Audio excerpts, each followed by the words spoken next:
Good morning, Eleanor. Hello. Oh, buddy, I know. I'm giving Eleanor some love and you're unhappy about it. Oh, I know, I hear you. Hi, Eleanor. Good morning. Yeah. Good morning. Hey guys, good afternoon. Welcome back to my channel. It's me, Steven. It is Vlogtober day 19, and I am heading down to the Orleans Casino. Now, I typically don't gamble. I've only gambled in memory once. I was at the Niagara Falls Casino on the American side, which was just awful. It smelled like an old aquarium. It was just really bad. But I spent $19.44 on penny slots before I decided, I've lost enough money. I don't need to give any more money to these people. So I haven't really gambled since. But what am I going to the casino for? If you remember, when I first started thrifting, I bought a little oak table by a company called Brant Oak or something like that. Well, I've had it listed on eBay since then, and that's been, I don't know, 6 months, if not longer. So it's been sitting there on eBay. A few people have shown interest, but not that many. Well, I got a message last night from somebody who is interested in seeing it. Now, I have it listed for local pickup only because I don't want to ship like a 40-pound table. I can't even imagine the work involved in that. So I had it listed for local pickup only. It seems that this person's, from what I understand in the messages, solely through the eBay app. I am only communicating through the eBay app because I hear a few of you already yelling at the screen.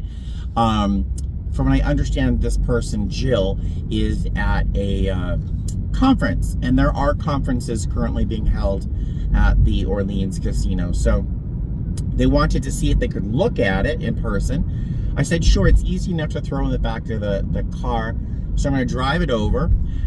If they do want to buy it and they don't seem like they're too sketchy, I will sell it to them. But I'm only going to, because I hear someone else yelling at the screen right now, I'm only going to use the eBay app when, if they actually want to buy it. I'm going to have them go through that process because I really don't want to face any anybody trying to, get one over on me. So that's what I'm doing so far today. I have no other plans. The meeting I went to last night, if you watched yesterday's video, was fantastic. To date, I've been to this 7 p.m. meeting maybe a dozen times. And I tend to sit there. I introduce myself, hey, my name is Steven, I'm an alcoholic, when I'm supposed to, and I say all the things we're supposed to say, but I really haven't opened my mouth and shared too often, because there are a lot of people in that room who are really at their bottom, and they really need to talk. They really need to share. Or it hasn't been a speaker meeting, so a speaker discussion meeting, so it was like where we read something or whatever. Long story, I really haven't opened my mouth and really introduced myself in that meeting. But last night, there was a pause in the discussion. Nobody was willing to talk. So I was like, hi, my name is Steven, and I spoke for maybe 3 minutes, which is an appropriate amount of time. I'm surprised, I'm sure that most of you are surprised that I could limit myself to 3 minutes when I'm talking. I know. And it was great. It was great. And it really seemed to open a door that I felt was kind of, closed within the meeting. So I'm really looking forward to going back again, where they're getting to know me instead of see me. You know what I mean? So, yeah, I might go to that meeting tonight. But I have today and 3 more days off in a row. So one of those days, I'm thinking of driving up to Mount Charleston. That would be very nice. I haven't been up there for 5 years or longer. So, yeah. So we'll see what happens about this table. I'll let you know just probably in your time, just a moment or two. All right. I'll see you soon. So that transaction went as well as possible. It could have gone much, much worse. I was a little anxious about making a transaction in a hotel parking lot.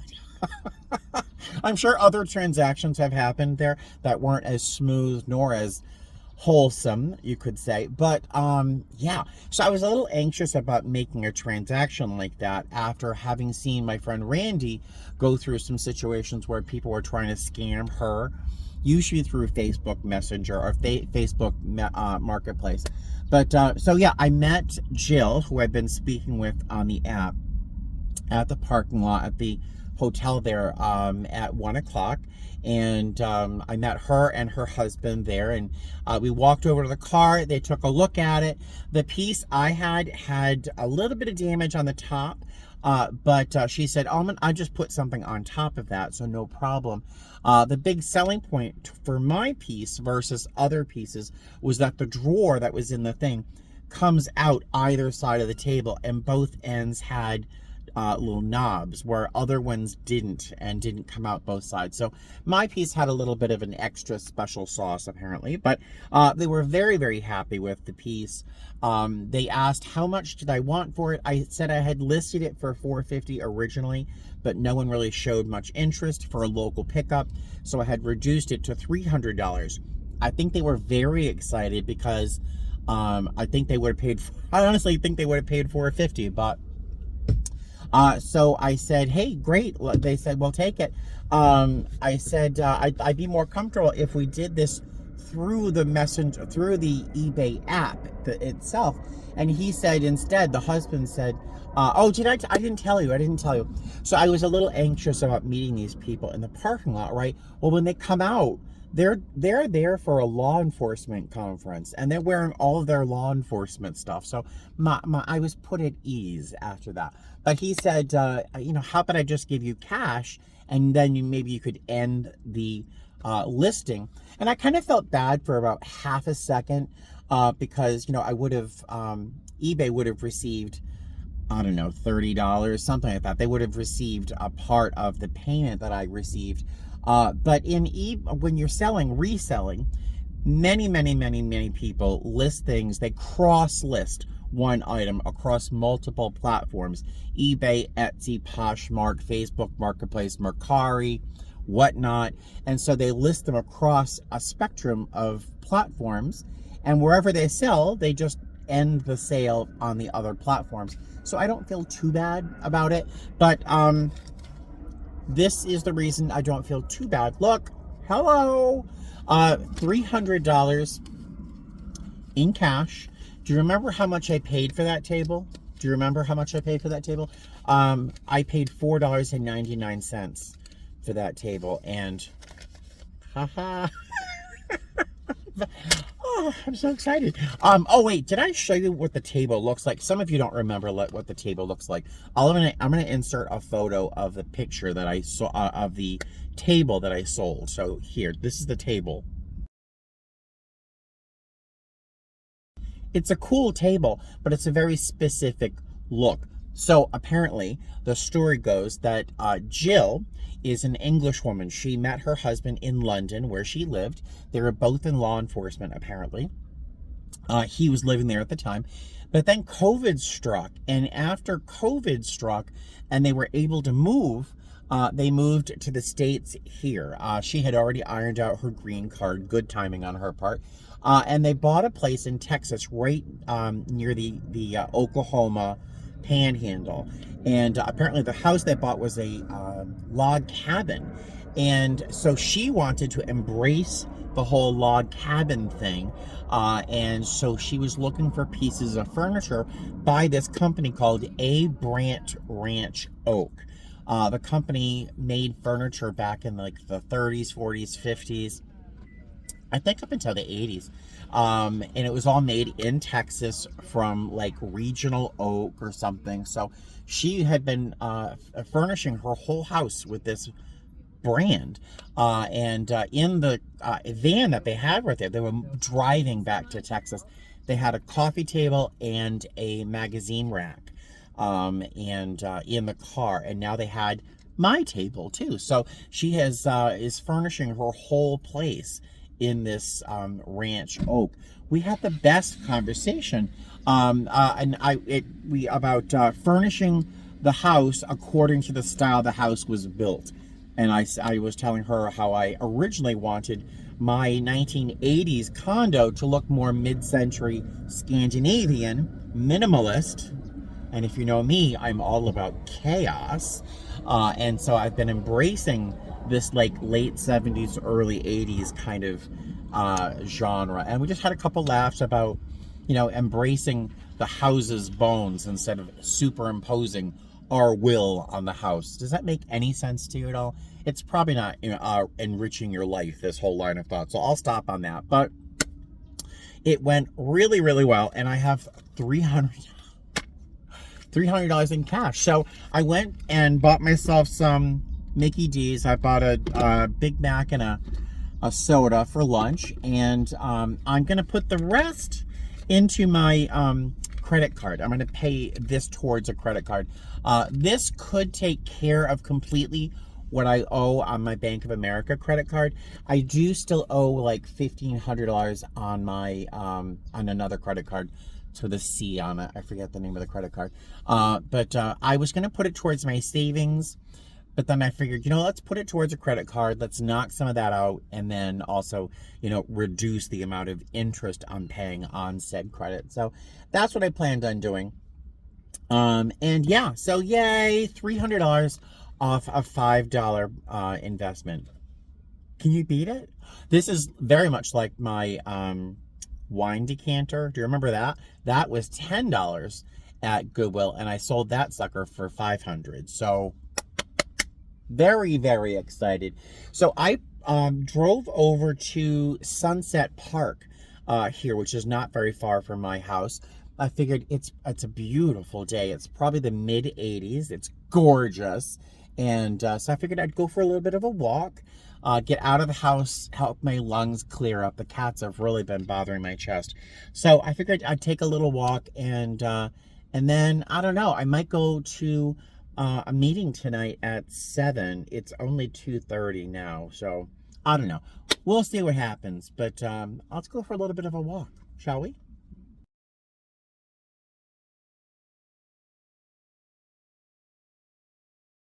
So I'm at Sunset Park, and there's this coyote warning sign.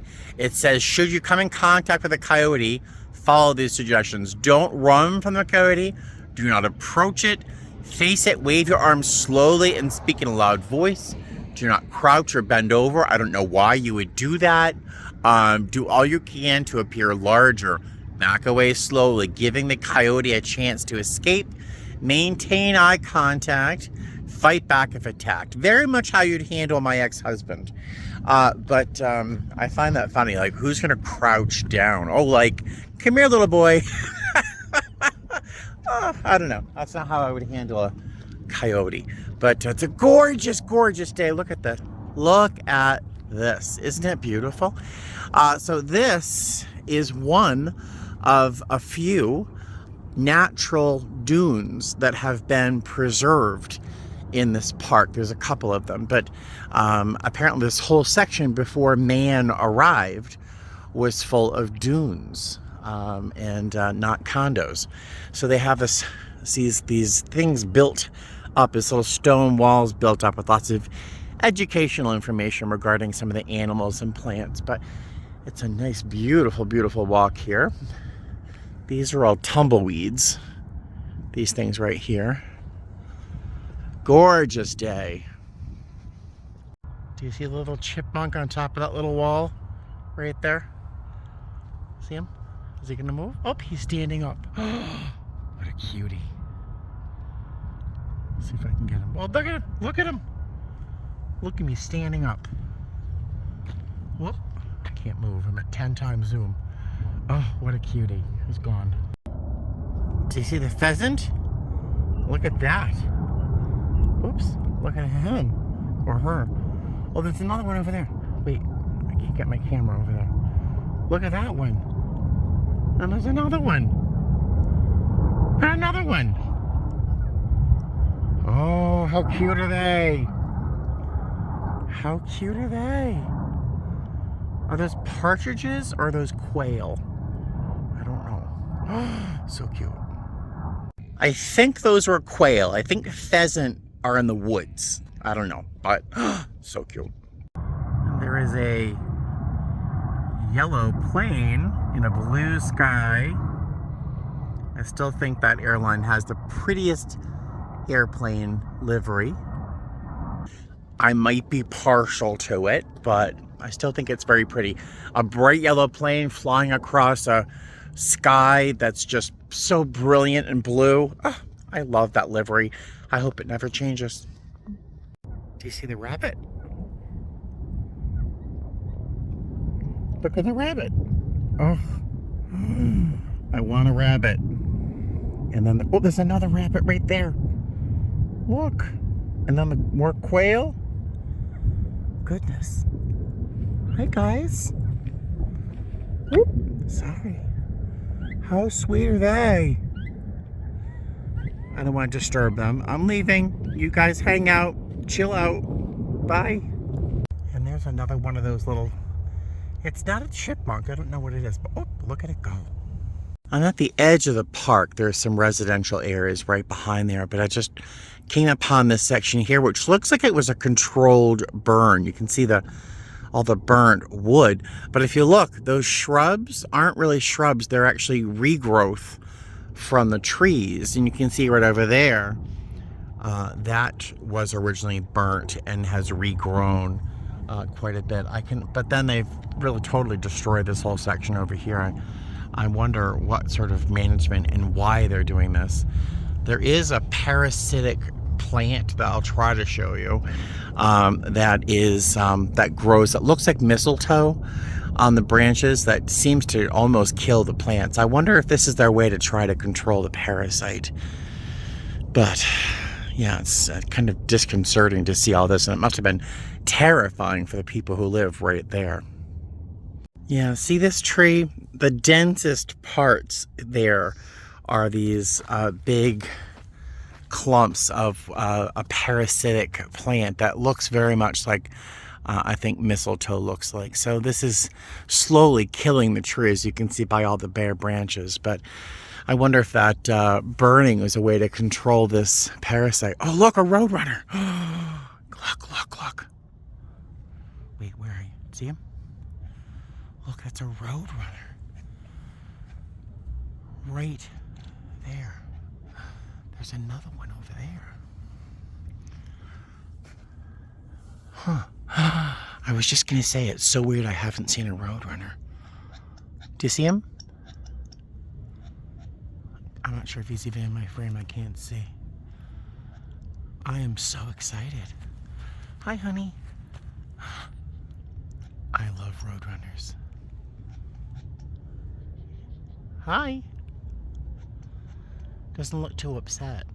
Oh, that crest is coming up, so maybe I should leave. There's that roadrunner.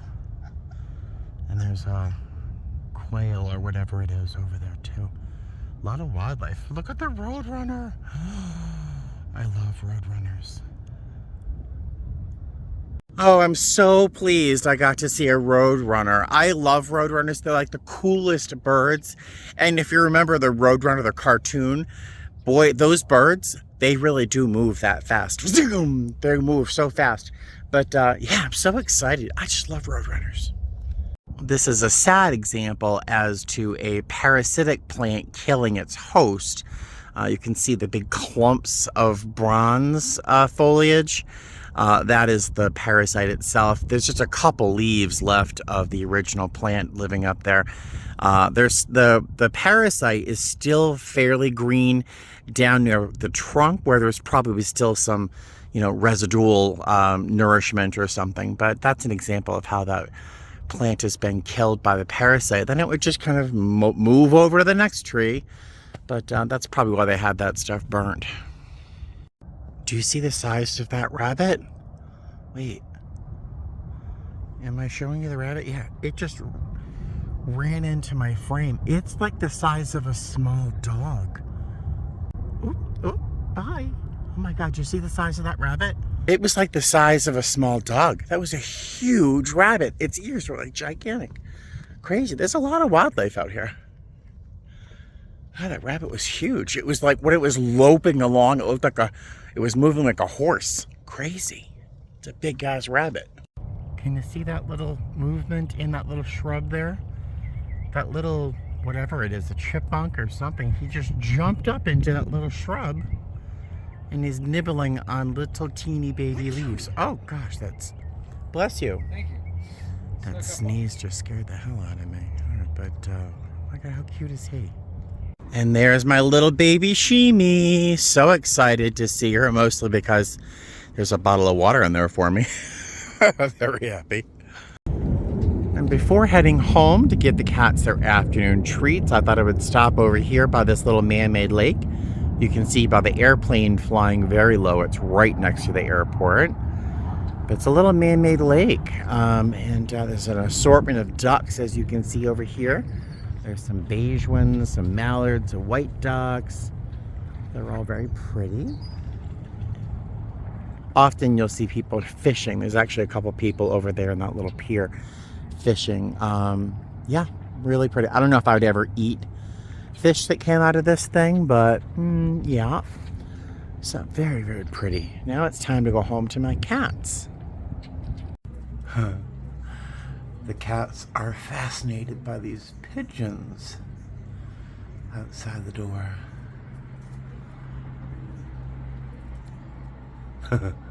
Eleanor is ready to pounce. Eleanor wants to eat those pigeons real bad. Look at her. She is inches from them, and all she wants to do is attack. The cats just want to attack the pigeons. They're inches away, but nope. They're so happy right now, though. Alrighty, so it's 6:40 in the evening, and for someone who had no idea what they were going to film for Vlogtober today, this video is very long and a lot of stuff has happened. Somehow the day has got away from me. I decided earlier that I would go to a 5 p.m. meeting that happens right down the street from my house. Only 5 people showed up, which is not like an amazing showing for a meeting, but it was exactly the 5 people that had to be in that room for a fantastic meeting. I mean, we all walked out of there laughing, feeling so much better about our days, and just really, it was a fantastic, fantastic meeting. I'm so grateful that it's just around the corner for me. And then I decided to splurge on some Panda. It's right behind me right there, on dinner, because I just was not in the mood to cook dinner tonight. So I splurged on some Panda. My fortune, I'm not sure if the camera will pick this up. It's a great fortune for a YouTuber. Can you read that? You will touch the hearts of many. That would be nice. It would be nice if that were true. It's a good fortune for a YouTuber, right? All right, so the last thing that's going to happen today is I get to go home, which is right down the street, and I have to call a phone number to see if I'm going to be a possible selection for jury duty tomorrow. So yeah, I haven't mentioned it earlier because I just don't want to be part of a jury. I really don't. I know it's a civic responsibility, but I just don't want to do it. I have been called to jury duty twice before, only twice. Both times I was asked if I had been the victim of a violent crime. Apparently both times someone had committed a crime and they didn't want someone on the jury that was, you know, had been a victim before, and that was certainly me. So I have never served as a juror. I really kind of don't want to, because it sounds like it would be an unnecessary a complication really for my life and for work. So I just honestly want my life to be as uncomplicated as possible. But if it's my responsibility to be part of a jury, then I guess I'll do it. But yeah, so let me go home, make that call. I'll let you know what happens, and then I will see you tomorrow. All right, let's go home, make a phone call. Hi. Bye-bye. Hey guys, all right, so sorry about the lighting here. I do not have to go to jury duty tomorrow. I'm very relieved. I just didn't want to do it. I didn't want to do it. So here, at least, you have to call up a phone number after 6 p.m. the night before your appointment to show up, and you put in your 9-digit juror number, your birthday, and then they say whether or not you have to go, and I do not. Yay! So super excited. I got $300 today, and I don't have to do jury duty tomorrow. My thought tomorrow is of driving up to Mount Charleston. I have not been to Mount Charleston 5 years, and so I figured it's going to be in the 60s up at the top of the mountain there, so I thought that'd be nice. So yeah, that's my plan for tomorrow. We'll see if I do it. Yeah, so I will see you tomorrow. Thanks for joining me on this very crazy, but also very typical day for me. All right, I'll see you soon. Fly safe.